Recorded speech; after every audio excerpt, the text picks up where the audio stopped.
Assalamu alaikum, welcome to the new course. In this course we will learn about the Salah method for women, because the method for men's Salah and women's Salah are a bit different. In this course we will discuss those differences and we will discuss some more things.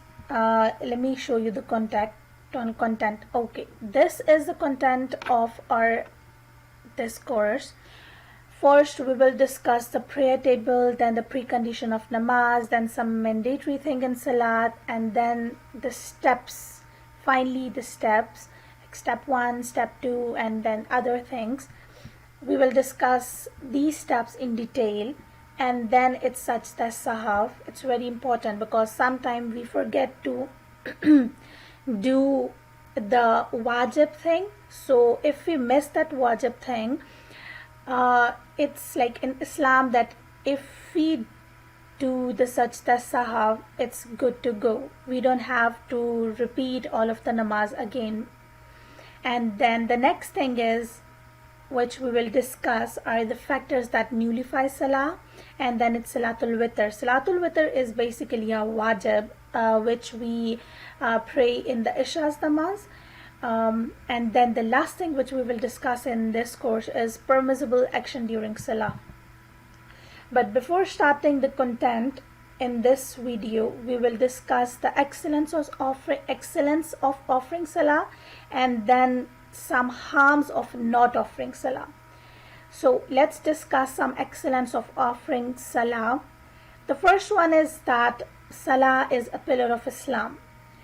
The next thing is Salah is a mean of acquiring the pleasure of Allah Ta'ala. And then the sin of Salah offering person are forgiven. Salah is a mean of acceptance of dua. Salah will serve as a lamp in the dark grave. Or Prophet Muhammad Sallallahu Ta'ala Alaihi Wasallam said that Salah is the coolness of his eyes. The Salah offering person will be blessed with the interaction of the Holy Prophet on the Day of Judgment. Then Salah protects against illness. Salah brings about blessing. Salah is the mirage of a Muslim. So there are so many excellence of offering Salah, but I discussed some of them in this course. The next thing is the harm of not offering Salah. The first one is that Allah Ta'ala is displeased with the one who does not offer Salah. The second harm is fire will blaze in the grave of a person who doesn't offer Salah. In Hadith, Prophet Muhammad Sallallahu Ta'ala Alaihi Wasallam told that a bald snake will be made to punish the person who does not offer Salah. The next harm is that the person who does not offer Salah will strictly be held accountable on the Day of the Judgment.